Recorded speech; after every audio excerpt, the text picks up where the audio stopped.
Hola, ¿cómo están? Esta es la resolución del examen de electricidad. Espero que les sirva y mucha suerte.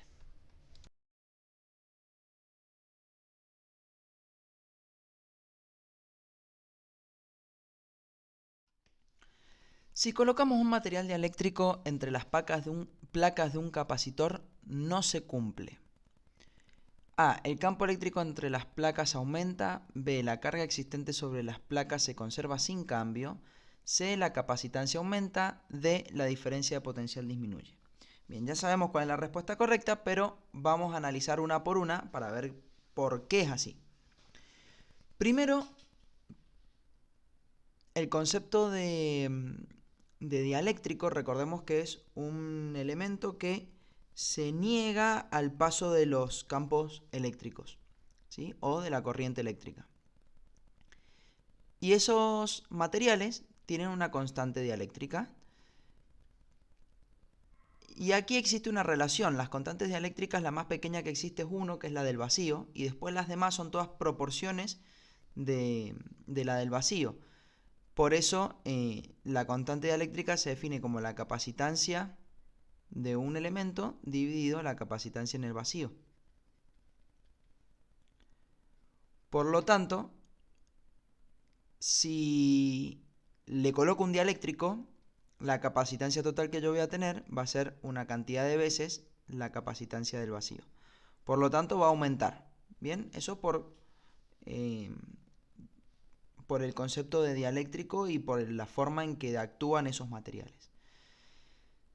Después podemos relacionar esto a través de la ecuación de capacitancia igual a carga sobre voltaje o diferencia potencial.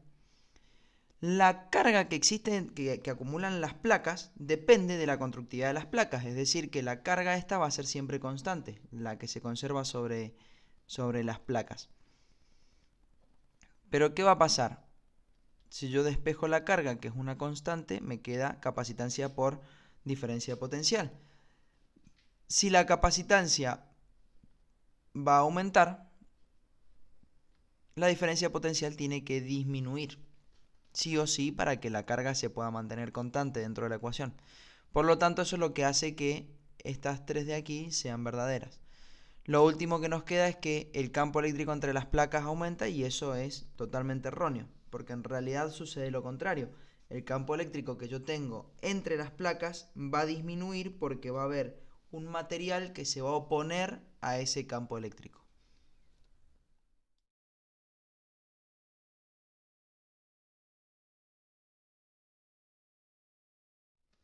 Dos esferas cargadas están separadas 8,45 centímetros.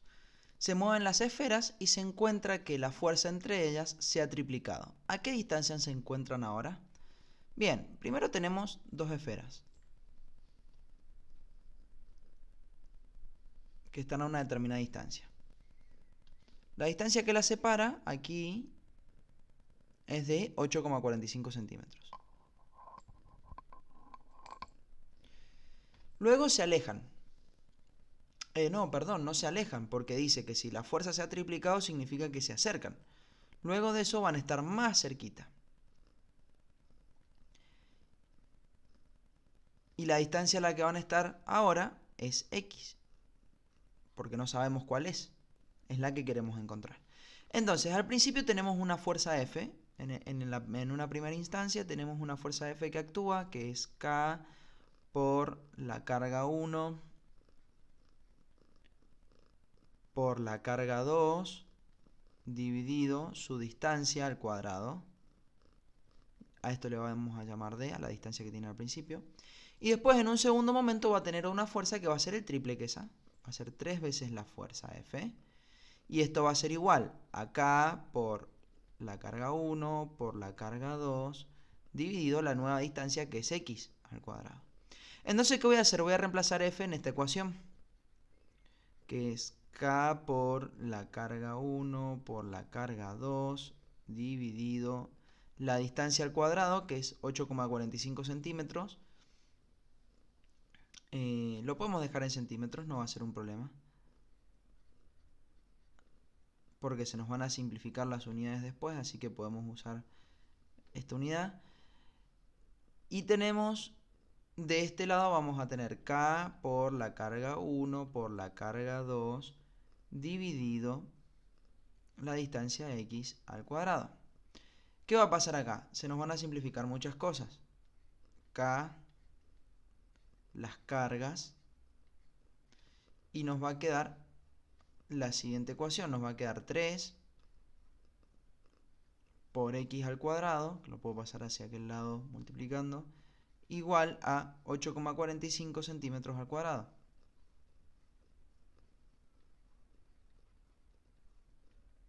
Luego, todo esto lo puedo terminar de despejar. Esto va todo al cuadrado. Y puede ser 8,45 centímetros al cuadrado dividido 3. Y todo esto dentro de una raíz cuadrada.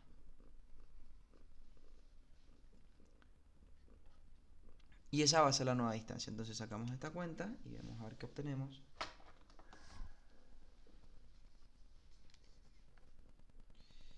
Raíz cuadrada de 8,45 al cuadrado. No caer en la tentación de simplificar la raíz con el cuadrado, porque primero tengo que dividir por 3. Y esto me da 8,88.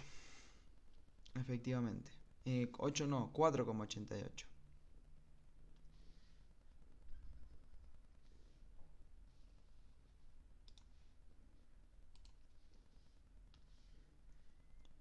...4,88 centímetros.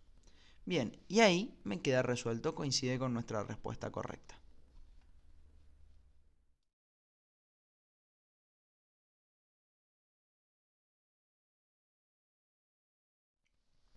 Se coloca una carga puntual de 25 microcoulomb a 6 centímetros de una carga idéntica.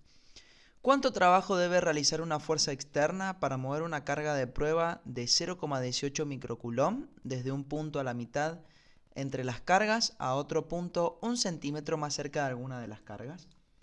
Bien, lo que tenemos acá es bastante sencillo. Es una configuración de dos cargas que están separadas, 6 centímetros. Aquí entre ellas hay 6 centímetros. Y tenemos una carga de prueba que la vamos a mover desde este punto 1 centímetro más cerca de otra de las cargas. La vamos a mover así. Entonces, cuando está en el medio, tenemos 3 centímetros hacia cada lado. Cuando la desplazamos hacia la orilla, va a estar a 4 centímetros de una de las cargas y a 2 centímetros de la otra. Entonces, lo que tenemos que hacer aquí, para poder sacar el trabajo, nos vamos a apoyar en la ecuación de la diferencia de potencial. La diferencia de potencial eléctrico va a ser igual al trabajo que se realiza,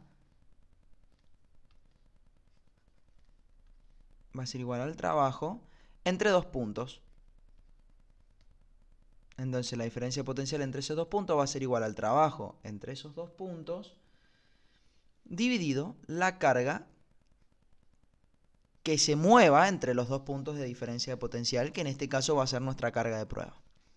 Por lo tanto, lo que necesitaríamos sacar es la diferencia de potencial. Para eso vamos a sacar el potencial en cada uno de los puntos. Llamémosle, por ejemplo, punto A y punto B a estos dos. Entonces, vamos a sacar el potencial en A. ¿Cómo calculamos el potencial en A? Lo calculamos como K por la carga 1, pongamos Q1, Q2,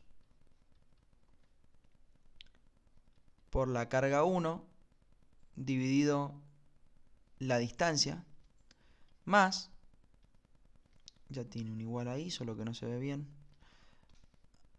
más K por la otra carga, Q2, dividido la distancia, la carga 2, pongámosle distancia 2 y distancia 1. En este caso va a ser, puedo sacar K factor común, así que lo voy a escribir afuera, 9 por 10 a la 9, por la carga 1, que está en microcoulomb, la debería pasar a coulomb, que serían 25 por 10 a la menos 6 coulomb, dividido la distancia, que está en centímetros, la debería pasar en metros. Serían 3 por 10 a la menos 2 metros. Más la otra carga, 25 por 10 a la menos 6, me van a quedar iguales, sobre 3 por 10 a la menos 2. Y esto me va a quedar igual. Ahora sacamos la cuenta.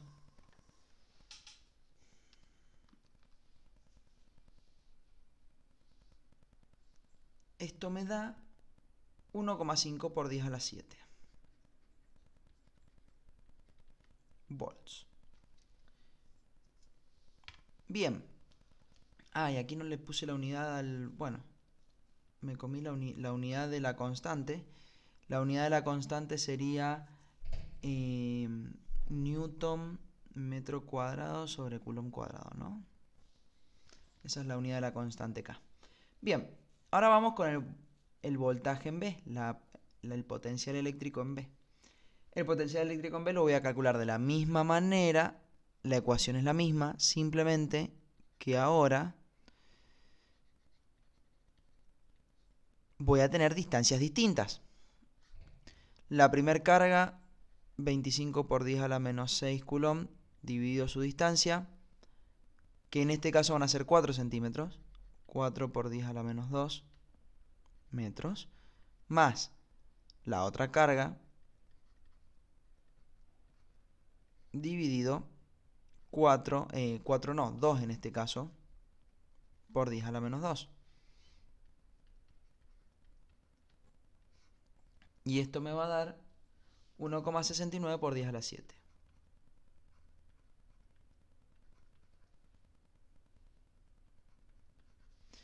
Bien, ahora ¿qué es lo que voy a hacer? Voy a calcular el trabajo, despejándolo de aquí. El trabajo entre A y B va a ser la diferencia potencial, que es un potencial menos el otro, 1,5 por 10 a la 7 volts menos 1,69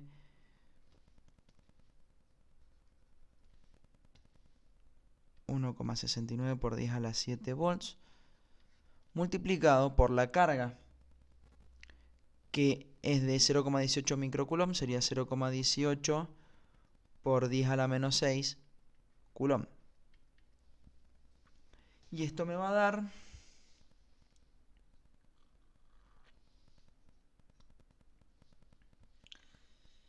menos 0,338 joules, que es lo que coincide con nuestra respuesta correcta, que 0,34 puede estar redondeado a 2 cifras decimales.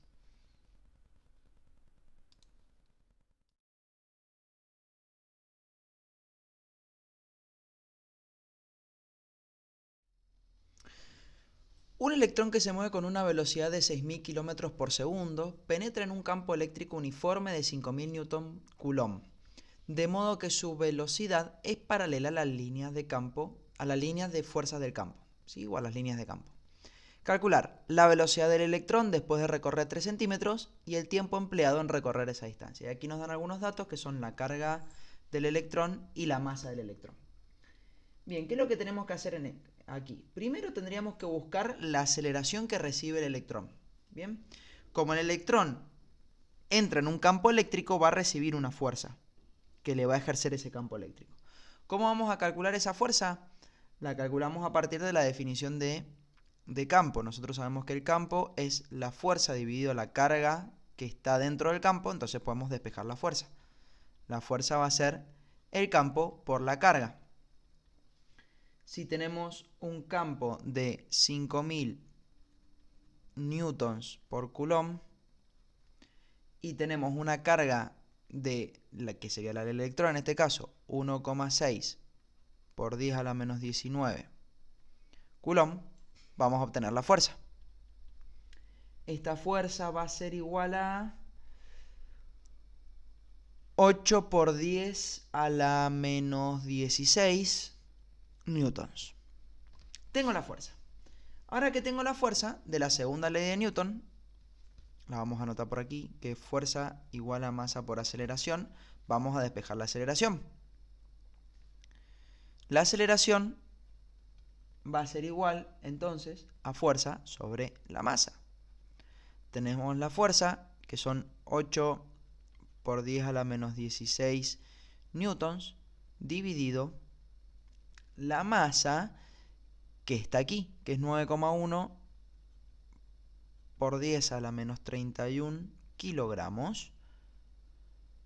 Esta aceleración nos va a dar de 8,8 por 10 a la 14 metros sobre segundo al cuadrado. Ahora que tenemos esta aceleración, podemos sacar la velocidad final que va a tener después de recorrer 3 centímetros. Para esto podemos usar nuestra ecuación de mRV, que es velocidad final al cuadrado igual a velocidad inicial al cuadrado, más 2 por aceleración por desplazamiento. Entonces despejo la velocidad final. Va a ser raíz cuadrada de la velocidad inicial, que es la con la que empiezan, que son los 6.000 kilómetros por segundo. Tendría que pasar los kilómetros a metros, que va a ser, lo puedo escribir como 6 por 10 a la 6. Bien, pues sería 6.000 por 10 a la 3. Y esto lo escribo en notación científica y 10 a la 3, me queda 10 a la 6. Estos son metros elevados al cuadrado, más 2 por la aceleración, que es 8,8 por 10 a la 14 metros sobre segundo al cuadrado, por la distancia, que son 3 centímetros. Serían 3 por 10 a la menos 2 metros.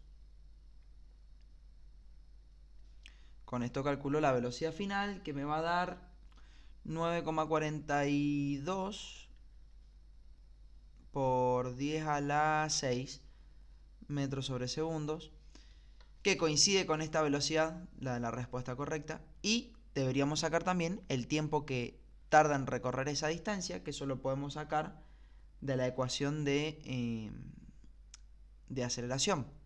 Bien, conociendo que aceleración es velocidad final menos velocidad inicial dividido el tiempo, puedo despejar el tiempo pasándolo para allá y la aceleración dividiendo.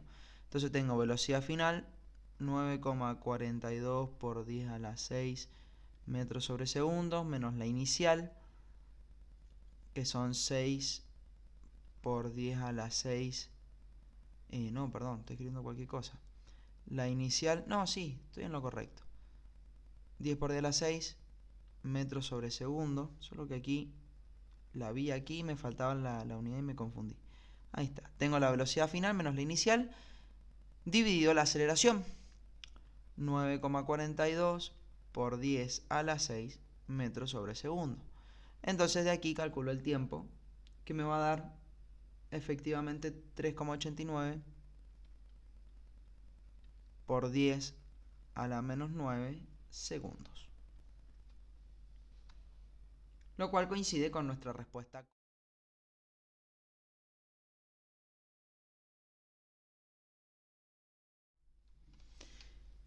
En un capacitor, dadas las siguientes afirmaciones, todas son correctas excepto A. La diferencia de potencial entre las placas aumenta al aumentar la separación de las mismas.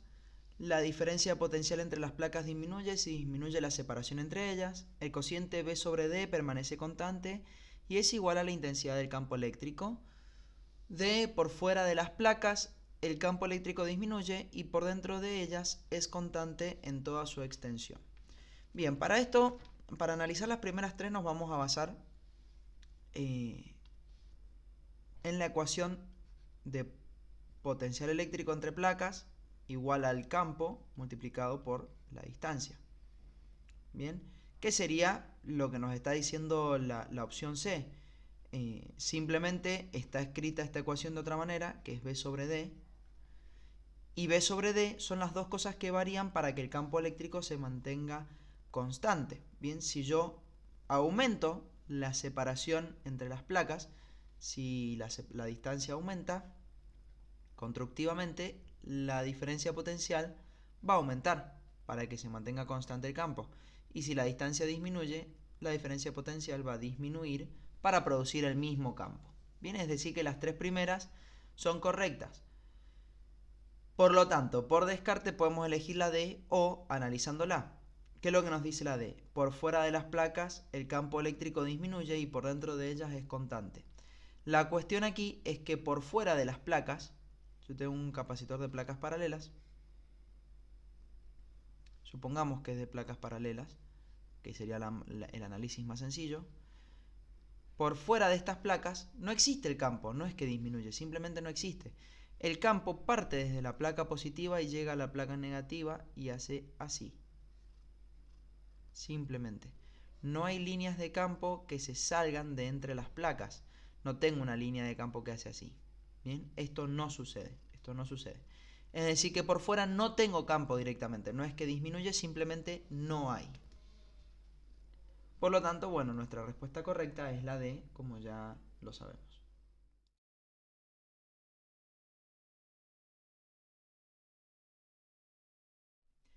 Dos cargas puntuales Q1 y Q2 están separadas 0,1 metros.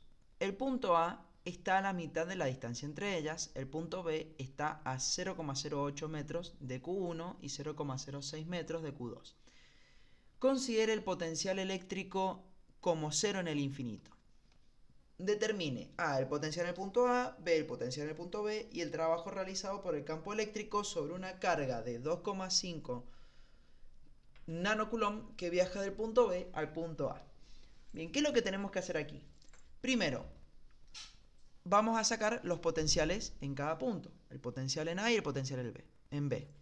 Para el potencial en A, recordemos, vamos a usar K por, como tenemos más de una conformación de más de una carga, vamos a colocar una de las cargas, Q1, dividido la distancia de esa carga, más la otra carga, dividido la distancia a esa segunda carga.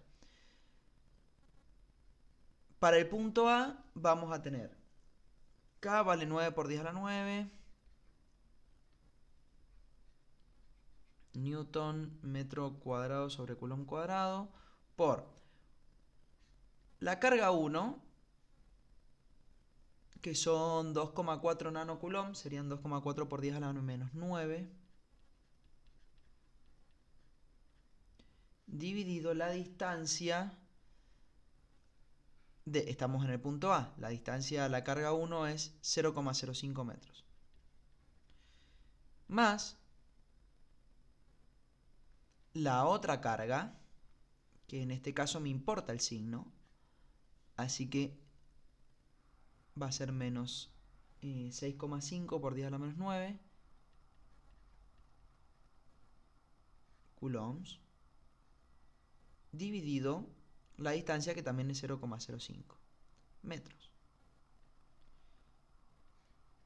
Esta cuenta me va a dar menos 738 volts. Ahora vamos con el potencial en B.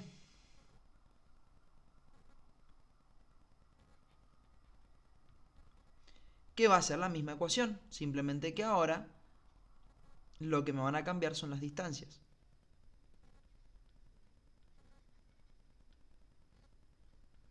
Ponemos el valor de K y ponemos lo mismo.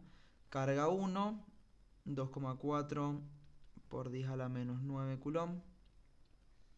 Dividido la distancia, que ahora es de 0,08. Más la otra carga, que es menos 6,5 por 10 a la menos 9 coulomb. Dividido la distancia que tiene ahora, que es 0,06 metros. Entonces calculo este potencial, que va a dar menos 705 volts. Y aquí vamos a calcular el trabajo desde A hasta B. El trabajo, recuerden que lo vamos a relacionar igual que en uno de los ejercicios anteriores, como la diferencia de potencial lo vamos a relacionar con el trabajo entre dos puntos, es decir, la diferencia de potencial entre dos puntos lo vamos a relacionar con el trabajo dividido la carga. Bien, vamos a basarnos en esa ecuación. lo cual nos va a hacer que el trabajo sea la diferencia potencial multiplicado por la carga. La diferencia de potencial va a ser menos 705 volts menos el otro potencial, que es menos 738 volts. Todo esto multiplicado por la carga, que vamos a hablar de la carga que vamos a mover entre estos puntos, que es la que me da en el ejercicio C, que es 2,5. En el inciso C me da la de 2,5 nanocoulomb, que sería 2,5 por 10 a la menos 9 coulomb. Y esto me va a dar 8,25 por 10 a la menos 8 joules. Y esta es la energía o trabajo, energía que hay que entregarle o trabajo que hay que hacer sobre la carga para poder moverla desde un punto hasta el otro. Veamos entonces que nos coincide con nuestra opción C. Si bien hay una diferencia de 1 volt aquí y aquí la diferencia es muy pequeña, están bastante cerca como para poder elegir esta opción. Entonces esa sería nuestra opción correcta.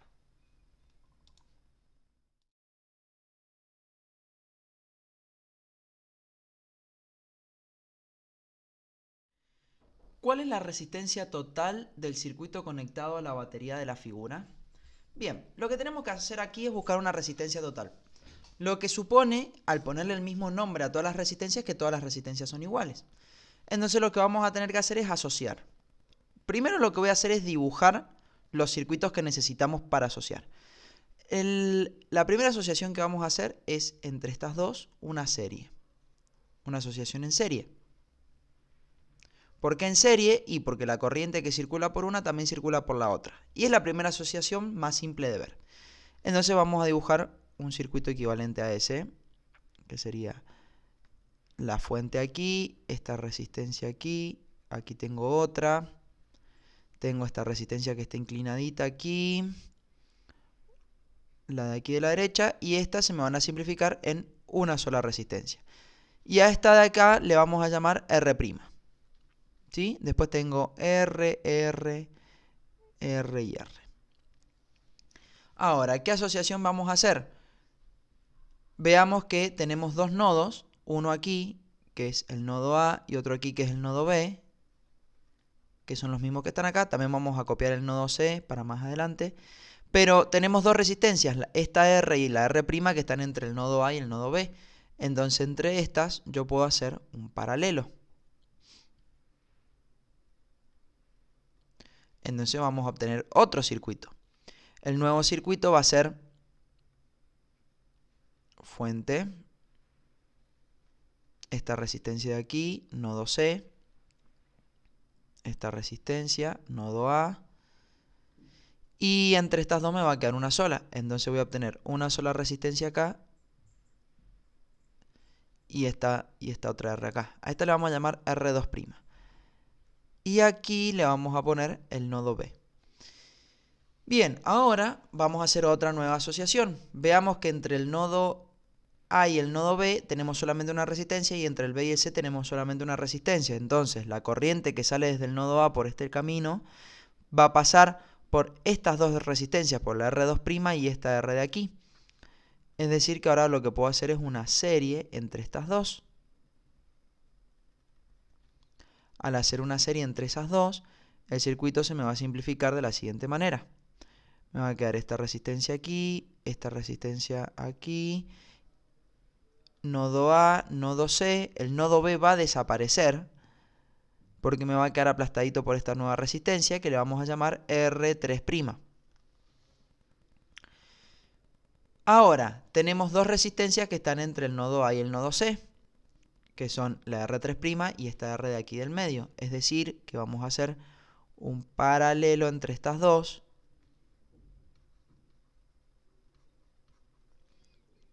Lo cual me va a llevar a el siguiente circuito.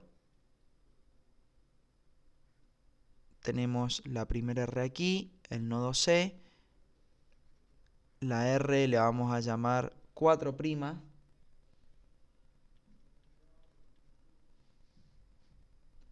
que va a ser la resistencia que tengo entre la 3' y la R, el nodo A aquí, y listo. Y finalmente, lo único que tengo que hacer es una última serie entre estas dos para poder obtener la resistencia equivalente. Bien, ahora que tenemos todo el proceso, lo podemos llevar a cabo. Primero vamos con la R'. La R' que es una serie de R más R, que me da 2R. Después vamos a hacer este paralelo para la R2'. Es un paralelo entre la R', que es 1 sobre R', más 1 sobre R a la menos 1, lo cual me queda igual a 1 sobre 2R, que es lo que vale R', más 1 sobre R a la menos 1. Esto me va a dar, esto es como si fuera un medio más 1, elevado a la menos 1, me va a dar 2/3 de R. Después vamos a la R3'. Esta de aquí, R3', que va a ser una serie entre R2' y R. R2' son 2/3 de R más R, lo cual me va a dar 5/3 de R. Ahora vamos a la R4', que sería esta de aquí, que es un paralelo entre la R3', es decir, 1 sobre R3' más 1 sobre R a la menos 1. R3' son 5/3 de R más 1 sobre R a la menos 1. Esta cuenta me va a dar 5/8 de R. Y por último vamos a la resistencia equivalente, que sería una serie entre la R4' más otra R más, que sería 5/8 de R más R, lo cual me va a dar 13/8 de R. Y esta es nuestra resistencia equivalente, que coincide con nuestro resultado marcado en la pregunta.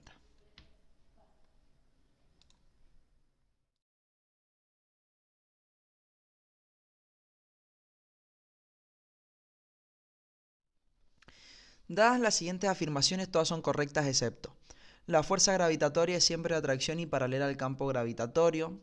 La fuerza magnética puede ser atractiva o repulsiva, pero siempre forma un ángulo de 0 grados con el campo magnético. La constante de gravitación universal G es igual en todos los medios. La constante electrostática K tiene un valor que está estrechamente relacionado con la rapidez de la luz en el vacío. Bien, lo que hace un poco este ejercicio es compararnos la fuerza gravitacional. Recordemos que la fuerza gravitacional era la constante gravitacional por las masas dividido la distancia al cuadrado, que es muy análoga a la fuerza eléctrica, que es K por la carga 1 por la carga 2 dividido la distancia que la separa al cuadrado. Entonces medio como que las compara. Primero y principal, la fuerza gravitatoria siempre es de atracción. Eso es correcto, porque entre dos masas siempre se van a atraer, no existe repulsión entre las masas. Lo cual no ocurre con la fuerza eléctrica, porque la fuerza, bueno, acá yo puse eléctrica, también es análoga a la magnética, está hablando de la magnética. Que la fuerza magnética es K por las masas, dividido la distancia. Bien, y son masas magnéticas. Es más o menos la misma analogía, tanto la fuerza eléctrica como la magnética, ambas pueden ser atractivas o repulsivas. Y acá dice que siempre forman un ángulo de 0 grados con el campo magnético. Y eso es incorrecto. ¿Por qué? Porque al poder ser atractivas o repulsivas pueden ir a favor o en contra del campo magnético. Y si van en contra del campo magnético, el ángulo sería de 180 y no de 0 grados. Por eso esta es la que está marcada como opción incorrecta, que es la que tenemos que elegir. Después analicemos las otras dos para saber por qué sí son correctas. Dice: la constante de gravitación universal es igual en todos los medios. Eso es correcto porque no depende del medio que yo tenga. Es universal a cualquier sustancia en la que se pueda analizar. Y D dice que la constante eléctrica K tiene un valor que está estrechamente relacionado con la rapidez de la luz en el vacío.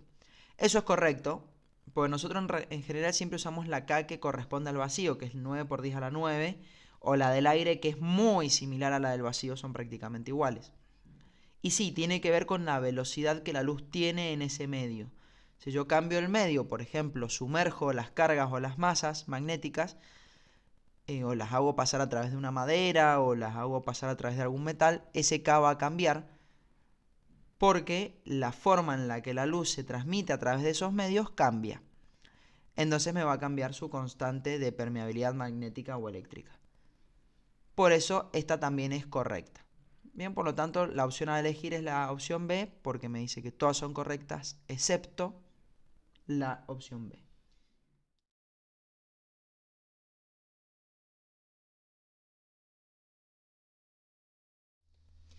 Encontrar la cantidad de energía almacenada en cada capacitor.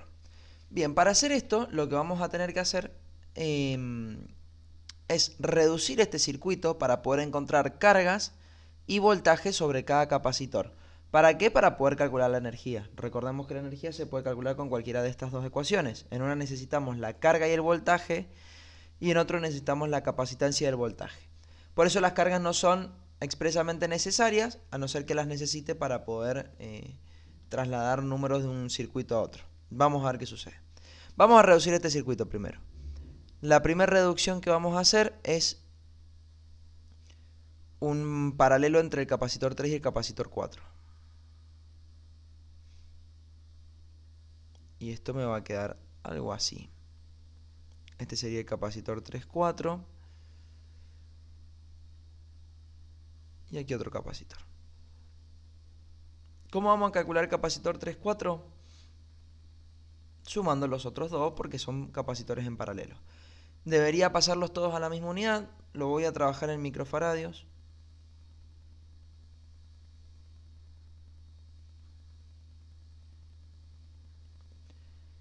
Los 20 nano, recordemos que para pasarlos a micro tenemos que multiplicar por 10 a la menos 3.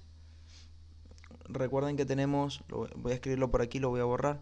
Tenemos mili de los prefijos, ¿no? Voy a arrancar por el último. Mili, micro, nano, pico. Nosotros estamos aquí. Estos van de 3 en 3 cada uno. Este es por 10 a la menos 3. Este es 10 a la menos 6. Y este es 10 a la menos 9. Entonces la diferencia que yo tengo entre micro y nano es de 3. Es decir que tendría que correrle la coma a 3 lugares si lo quiero ver de otra manera. Entonces los 20 nanofaradios me van a quedar 0,02 microfaradios. Bien. Sí. Vamos con esto. Entonces tenemos este capacitor. Lo sumamos, me da 0,08 microfaradios. Ya tengo el capacitor 4.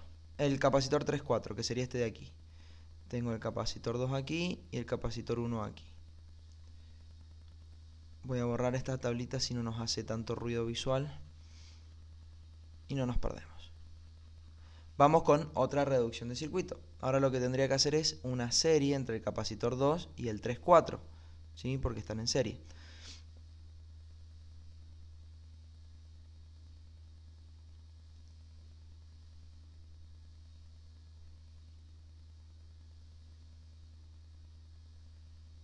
Así, ¿cierto? Y este de aquí sería el capacitor 2, 3, 4.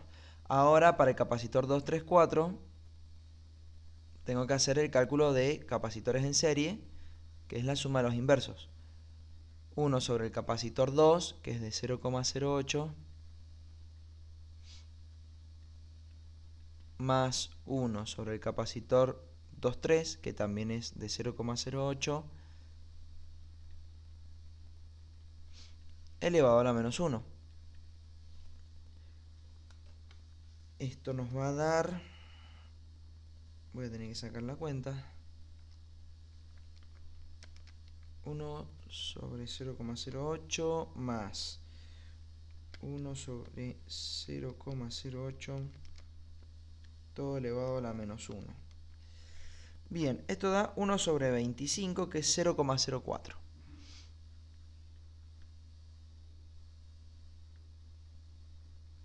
microfaradios. Tenemos ese capacitor. Ahora vamos con la última reducción. Este es el capacitor 1. La última reducción sería encontrar el último capacitor equivalente.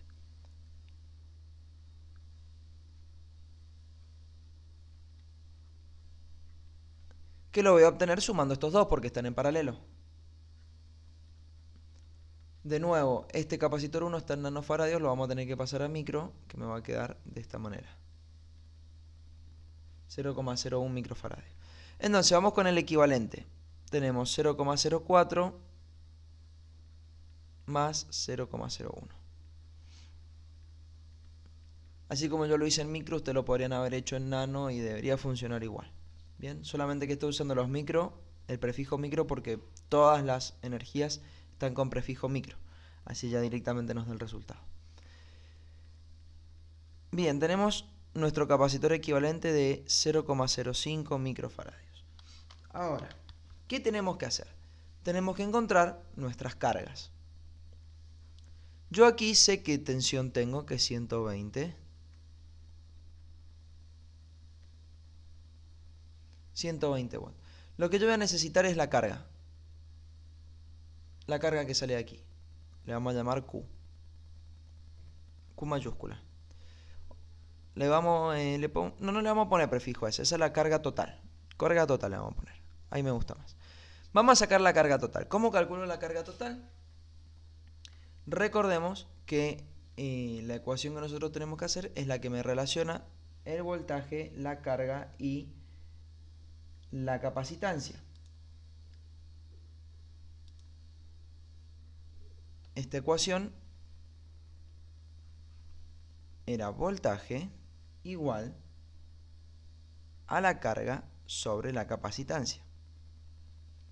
¿Sí? Con esta ecuación vamos a poder resolver las cargas y los voltajes que nos quedan. Bien, vamos a sacar la carga total. ¿Cómo la vamos a sacar? Vamos a despejar de aquí la carga, que va a ser el voltaje, que son 120 volts, por la capacitancia equivalente, que es 0,05 microfaradios. Lo voy a dibujar un poquito más a la izquierda, así me entra bien. Esa va a ser nuestra carga. La unidad que va a tener va a ser microcoulomb, ¿sí? Porque tengo el micro metido, o sea, tengo el prefijo micro dentro de la capacitancia. Microfaradios. Vamos a sacar esta cuenta. Me da 6 microcoulomb. Bien. Tengo la carga equivalente. Ahora, esa carga yo necesito separarla aquí, porque aquí yo traigo carga total y esa carga se separa. Viene una carga 1 por aquí y viene una carga 2 por aquí. ¿Cómo lo voy a hacer? Y estos dos capacitores están en paralelos. Yo entre estos dos puntos, entre este punto y este punto, también tengo 120 volts. Es decir, que las puedo calcular las dos por separado. Entonces vamos con la carga 1, que va a ser 120 por el capacitor 1, que es 0,01 microfaradios. Esto va a dar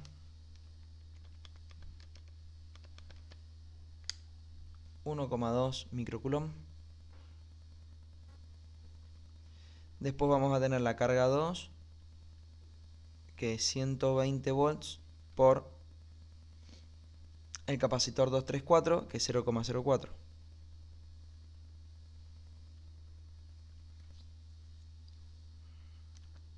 0,04 por 120, 4,8 microcoulomb. Vamos ahora al tercer circuito. Tenemos la carga 1 que viene por aquí y la carga 2 que viene por aquí. No hay mucho más que calcular. ¿Por qué? Porque nosotros podemos saber que la carga 2 circula por el capacitor 2 y por el capacitor 3,4. Lo que sí deberíamos hacer es calcular cuál es la caída de tensión que hay entre el capacitor 3 en el capacitor 3,4. ¿Por qué? Porque esa caída de tensión es la que yo necesito aquí para poder calcular la carga que va por cada uno de ellos. Inclusive podría directamente usar esa caída de tensión para calcular la energía. Entonces, lo que vamos a hacer es calcular la caída de tensión entre el punto, le vamos a poner nombre a estos puntos, A, B y BC. A, B y BC. Fíjense que la caída de tensión entre A y C es la misma que de la fuente, 120 volts. Entonces me estaría faltando la caída de tensión, el voltaje que yo tengo entre A y B y el voltaje que tengo entre B y C para poder calcular la energía con nuestra ecuación de capacitancia por voltaje. Para eso vamos a necesitar estas cargas. ¿Por qué? Porque yo acá lo puedo calcular el voltaje. Entonces vamos a calcular el voltaje en 2, que sería el B a B, que va a ser la carga 2, que es la que circula por este capacitor. La carga 2 es de 4,8 microcoulomb, dividido el capacitor 2, que es 0,08 microfaradios.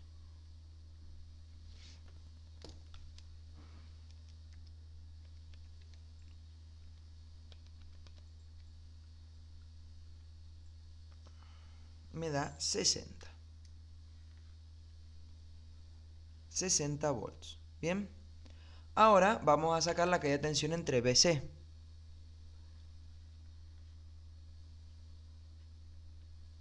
La caída de tensión entre B y C.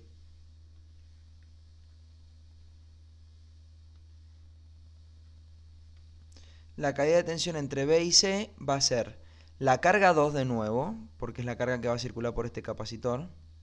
Sería 4,8 microcoulomb. Dividido el capacitor 3,4. El capacitor 3,4 es el que tenemos aquí, 0,08 microfaradios.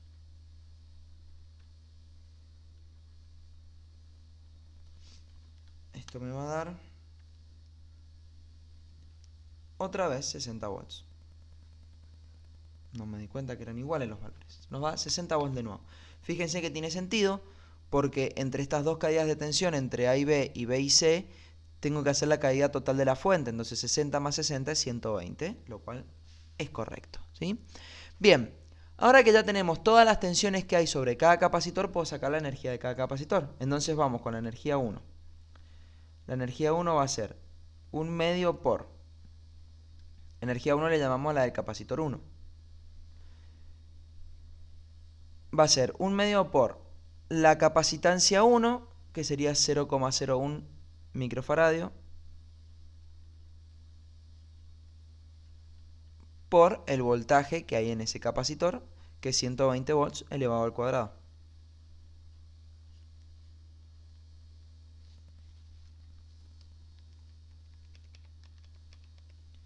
(0,01) me da 144 joules. Pero no joules, sino que microjoules, porque tenemos un prefijo micro ahí. Hay algo que no está correcto aquí.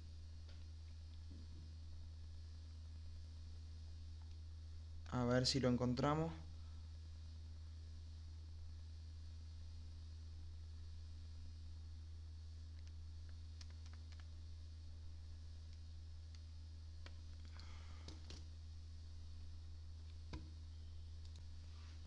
Bien, ya lo encontré.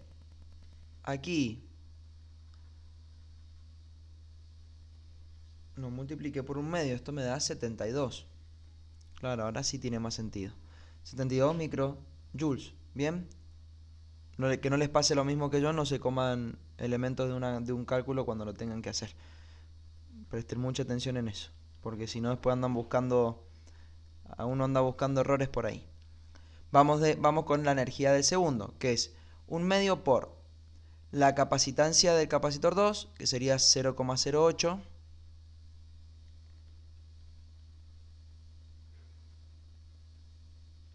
por la tensión que tiene, que es la tensión AB, el voltaje VAB, que son 60 volts. Entonces aquí serían 60 volts al cuadrado. Esto me va a dar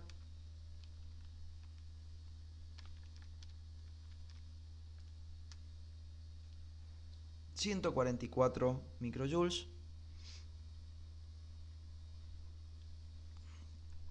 Bien, si se sigue relacionando. Bien, la energía 1, acá le han puesto la letra U, pero es lo mismo.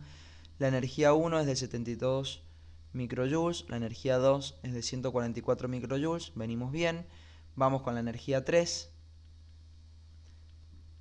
1/2 del capacitor 3, que el capacitor 3 es este de aquí, 0,02 microfaradios.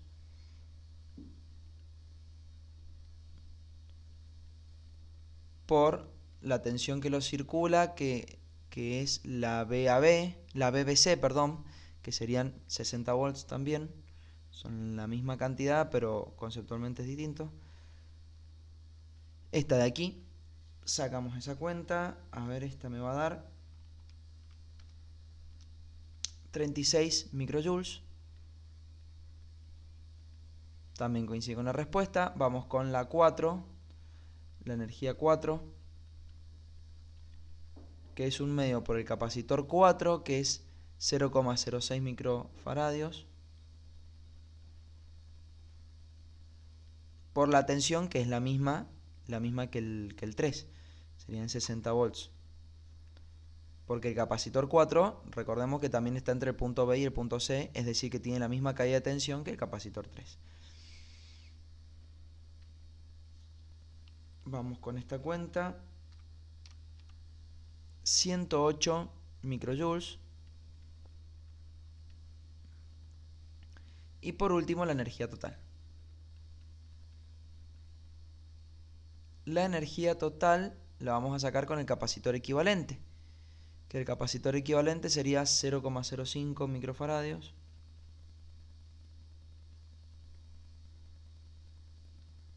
por la tensión total, que es 120 volts.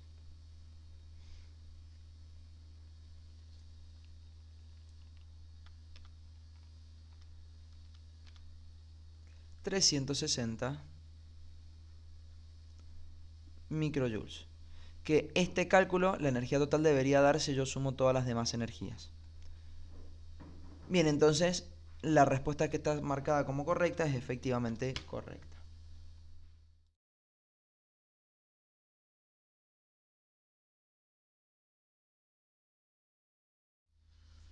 Determinar un punto distinto de infinito en el cual el campo eléctrico es igual a 0. Bien, ¿qué es lo que vamos a hacer aquí? Vamos a analizar los campos eléctricos de cada una de estas cargas. Tenemos una carga positiva y una carga negativa. La carga negativa, recordemos que tiene campos entrantes. Son todos campos que entran hacia la carga.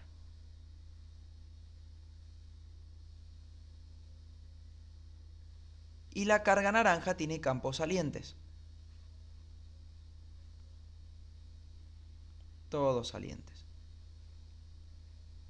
Lo que tenemos que hacer nosotros es buscar un punto en el que esas cargas, en el que esos campos, perdón, se anulen. Entonces, vamos a analizarlo. ¿Qué sucede si yo me coloco entre medio de las dos cargas? Entre medio de las dos cargas, lo que va a suceder es que los dos campos van a tener el mismo sentido. Fíjense en que los dos campos van hacia la izquierda, es decir, que nunca se van a anular. Yo necesito que vayan en sentidos contrarios. En cambio, si nos vamos a dos puntos que estén por fuera de las cargas, estos campos se van a anular, porque aquí yo tengo el campo celeste que va hacia la derecha y el campo naranja va a ir hacia la izquierda. Y aquí a la derecha de la carga naranja tengo el campo de la carga positiva que va hacia la derecha y el de la carga negativa que va a ir hacia la izquierda. Entonces en esos dos puntos se pueden llegar a anular. Entonces vamos a plantear una ecuación que sería que para que aquí se anulen los dos campos tendrían que ser iguales. Y vamos a tomar como punto de referencia para marcar las distancias este de aquí. Vamos a decir, bueno, esto le vamos a llamar X. Y la distancia que tiene de ese punto a la carga naranja va a ser X más 1. ¿Bien? Porque tengo un metro desde entre las dos cargas. Entonces ahora vamos a reemplazar aquí, vamos a escribir nuestras ecuaciones. Para la carga 1 vamos a decir que la carga 1 es la carga negativa. K por la carga, el campo 1, perdón, es de la carga negativa, el de la carga 1. Esa va a ser su ecuación de campo. Y para la carga 2, el del campo 2, que va a ser de la carga 2, tengo K por carga 2 dividido la distancia, que es X más 1 al cuadrado. Bien, las constantes se simplifican y lo que me resta es reemplazar. Aquí tengo la carga 1, 2,5 microcoulomb. Recuerden que aquí no va signo. No va signo porque estamos sacando el módulo del campo. Después el sentido se le asigna a mano. Aquí tenemos carga 2 que es 6 microcoulomb dividido X más 1. Que lo podría escribir como cuadrado de un binomio. O sea, resolver el cuadrado de un binomio, digamos. Escribirlo como su forma polinómica. Entonces ahora voy a estos microcoulombs se van a simplificar las unidades y voy a pasar esto multiplicando a la izquierda y x cuadrado multiplicando a la derecha. Me va a quedar 2,5 por x cuadrado más 2x más 1. Y aquí me va a quedar 6 por x cuadrado. Hago distributiva. 2,5 por x cuadrado más 2 por 2,5 es 5x más 2,5 y esto lo voy a pasar restando. Menos 6x cuadrado igual 0. Y resuelvo. Junto los términos que tienen x cuadrado, que me van a quedar menos 3,5 x cuadrado más 5x más 2,5 igual 0. Y ahora tengo que resolver esa ecuación cuadrática.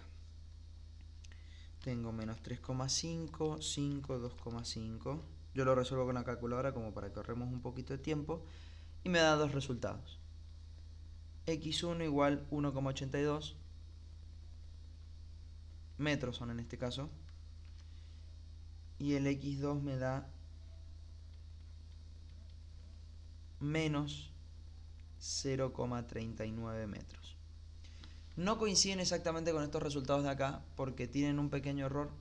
Estos de aquí. Creo que en la resolución, si mal no recuerdo, puede llegar a tener una pequeña variación esta carga. Al momento de copiarla ha recibido un pequeño error, pero igual no es problema. Está lo suficientemente cerca de estas como para poder elegirlas como correctas. Bien, de las demás está muy lejos. Fíjense en lo que hay que tener cuidado, que este es negativo, lo cual significa que 0,39, que es comparable al 0,43, a la izquierda, porque efectivamente un número negativo es a la izquierda del origen y la carga azul está puesta en el origen. Y 1,82 a la derecha, porque es un valor positivo y va a quedar aquí por fuera de la carga naranja. Bien, entonces en base a los signos puedo asignar si es a la derecha o a la izquierda del origen y de esa manera puedo elegir la primera. ¿Por qué las que tienen ángulos no? Las que tienen ángulos no, porque para eso tendría que ser algún punto en donde los campos tengan distintos ángulos y eso tendría que ser un punto distinto de la línea que une a las dos cargas. Pero por fuera de esa línea jamás voy a poder encontrar un punto en el que los campos se anulen, ¿sí? Porque en general puede llegar a haber algún punto, pero es muy difícil de conseguir, así que siempre se va a buscar sobre la línea que une a las dos cargas.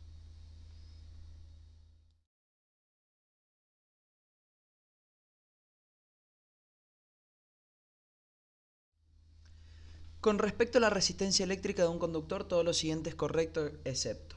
Bien, estamos hablando de la resistencia de un conductor y vemos acá que la compara con la longitud, la resistividad, la sección y la temperatura. Entonces vamos a escribir las ecuaciones correspondientes para poder analizar estas oraciones. Primero vamos a escribir la de la resistencia de un conductor largo, que es la resistividad por la longitud dividido la sección o el área. Y después tenemos una de resistencia de acuerdo a la variación por la temperatura, que era de esta manera: la resistencia más la resistencia multiplicada por un coeficiente por la variación de temperatura. ¿Sí? Entonces vamos a analizar. Primero me dice que es directamente proporcional a la longitud de este. Es correcto porque tengo resistencia directamente proporcional a la longitud. Después dice que es directamente proporcional a la resistividad del material. Efectivamente, si aumenta la resistividad, va a aumentar la resistencia. Bien, si este aumenta, este aumenta. Después, dice que es inversamente proporcional al área transversal. Y para un aumento de resistencia, yo necesito que este número sea más chico. Es decir, que sí es inversamente proporcional.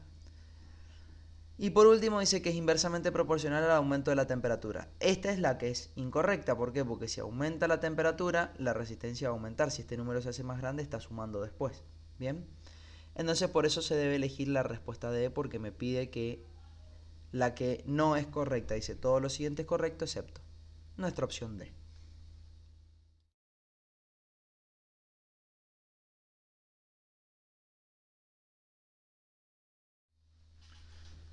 A una distancia de 50 centímetros de un hilo conductor muy largo, se ha medido un campo magnético de 7,2 por 10 a la menos 6 Tesla.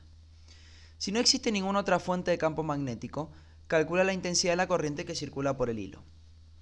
Bien, en este ejercicio nos vamos a basar en la ecuación de campo magnético alrededor de un conductor, que es B igual a mu0, que es la permeabilidad, por la corriente dividido 2pi por R, donde R es la distancia que yo tengo desde el conductor al punto en donde estoy midiendo.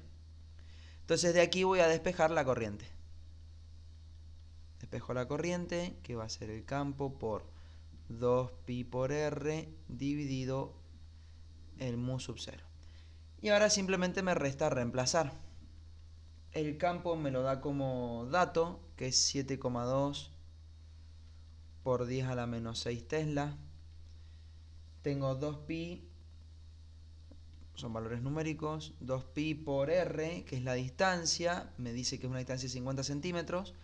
Primero veamos en qué unidades tenemos el mu sub 0 para poder ver la unidad de la longitud. El mu sub 0 es 4pi por 10 a la menos 7 Tesla metro sobre amper.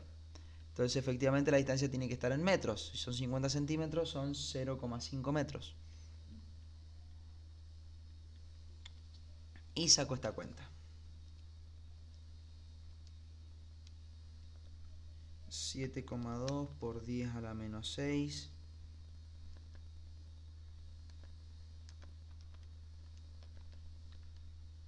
por 2 por pi. Bueno, el 2 y el pi los podría haber simplificado, pero ya está escrito. 4 por pi por 10 a la menos 7. 18. Esto me da 18 amperes. Coincide con nuestra respuesta correcta. Lo que yo me refería es que este 2 se puede simplificar con este 4 y que me quede 2 y el pi con el pi, para tener una cuenta más sencilla en caso de que quiera escribir menos. Es bueno para ahorrar tiempo.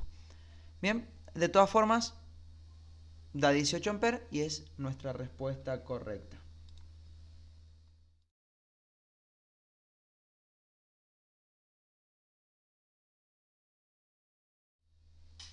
Indica cuál afirmación es correcta de cómo varía la fuerza por unidad de longitud entre dos conductores muy largos rectilíneos. Bien, para eso vamos a utilizar la ecuación de la fuerza por unidad de longitud entre dos conductores.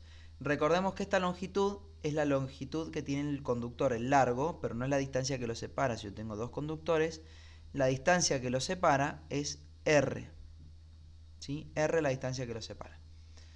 Las corrientes son las que van por aquí, y 1 y 2. No importa si las corrientes van en el mismo sentido o en sentido contrario, lo que estamos haciendo es analizar los módulos de las fuerzas.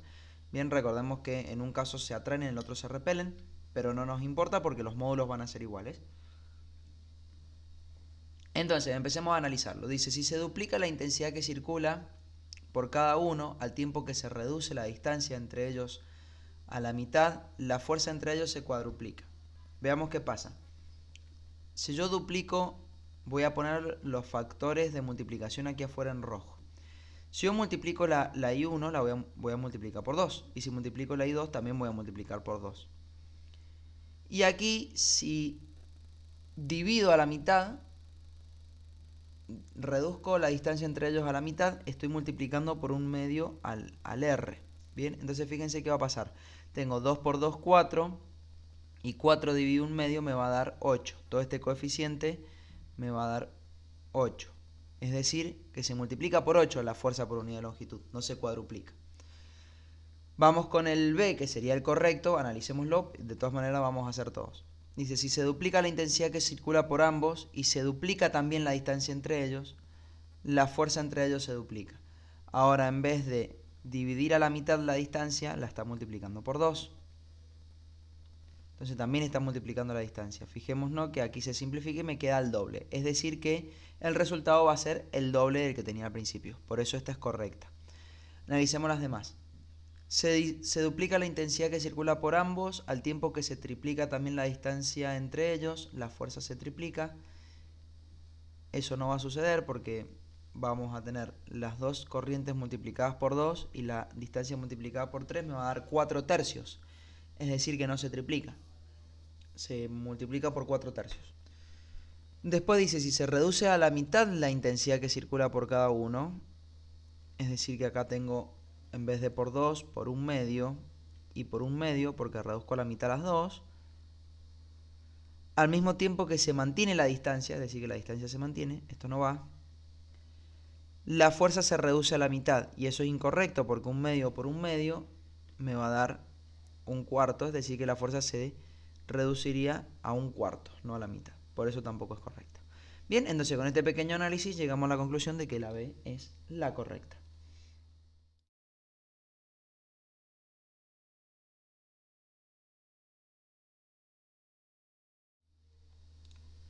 Por un hilo de ferroníquel de 1 metro de longitud, 0,2 milímetros cuadrados de sección, 80 microohms por centímetro de resistividad, sumergido en 1 litro de agua, se hace pasar durante 16 minutos y 40 segundos una corriente de 5 amperes. Calcular el calor producido. Bien, para calcular el calor producido, primero tendríamos que ver qué es lo que tenemos a nuestra disposición. Lo primero que tenemos a nuestra disposición es que la potencia que se genera en una resistencia, porque este es un conductor que está actuando como resistencia, la potencia es, recordemos que teníamos muchas maneras, V por I, que también podría ser B cuadrado sobre R o I cuadrado sobre R. Vamos a utilizar la tercera forma. ¿Por qué? Porque la corriente la tengo y la resistencia del conductor la puedo sacar. La potencia, recordemos, que es una energía sobre un tiempo. Pero también en vez de ser energía puede ser calor, porque calor es una forma de energía. Entonces tengo calor sobre tiempo. Por lo tanto, el calor yo lo voy a poder calcular como la potencia, que es I cuadrado por R, multiplicado por el tiempo sobre el cual actúa, el tiempo durante el cual actúa. Entonces, vamos a calcular las cositas que necesitamos. Primero necesitamos la resistencia. Entonces, la resistencia la voy a calcular como la resistividad de este material por la longitud dividido la sección. ¿Tengo todo? Sí, tengo todo. Tengo la resistividad que es 80 microohm por centímetro. Vamos a poner la longitud que está en metros, la vamos a poder tener por en centímetros, son 100 centímetros. Y la superficie que está en milímetros cuadrados la vamos a tener que poner en centímetros cuadrados, que sería 0,2 por 10 a la menos 2 centímetros, ¿sí? Recordemos que tenemos milímetros y centímetros que están a un lugar de distancia siendo prefijos, pero al estar al cuadrado tengo que multiplicar por 10 a la menos 2 para poder pasar de milímetro a centímetro. Saco esta cuenta, me va a dar la resistencia, que me va a dar en microohm. 80 por 100 dividido 0,2 por 10 a la menos 2. Esto me va a dar 4 por 10 a la 6. Microohm, es decir que si yo lo quiero pasar a ohm, tengo que multiplicarlo por 10 a la menos 6 y me van a quedar 4 ohms. ¿Sí?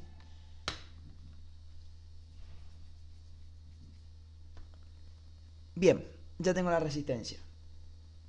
Ahora que tengo la resistencia, voy a calcular el calor, que ya lo tengo. El calor que va a ser la corriente, que son 5 amperes, elevado al cuadrado, por la resistencia, que son 4 ohms, por el tiempo, que son 16 minutos y 40 segundos. Debería pasar los minutos a segundos. Tengo que tenerlo todo en el sistema internacional. Es decir que 16 minutos tendría que multiplicarlos por 60, que son los segundos que tiene un minuto. Entonces esto se va a simplificar y me va a quedar 16 por 60, 960. 960 segundos. Entonces tengo 960 segundos más 40 segundos son 1000 segundos. Entonces aquí voy a tener por 1000 segundos. Saco el calor. Es 5 al cuadrado por 4 por 1000. Son 100.000. El tema es que aquí son joules. Eso es lo que tengo que tener precaución, porque aquí estoy trabajando en el sistema internacional. Entonces, ¿qué tengo que hacer? Ahora estos joules los tendría que pasar a calorías. La equivalencia para pasar a calorías es 0,24 calorías un joule. Entonces este calor en calorías me va a dar 1000 por 0,24, que va a ser 24.000. Sí, 24.000 calorías. Si lo quiero pasar a kilocalorías, como está la respuesta, multiplico por 10 a la menos 3, me queda 24 kilocalorías, lo cual coincide con nuestra respuesta correcta.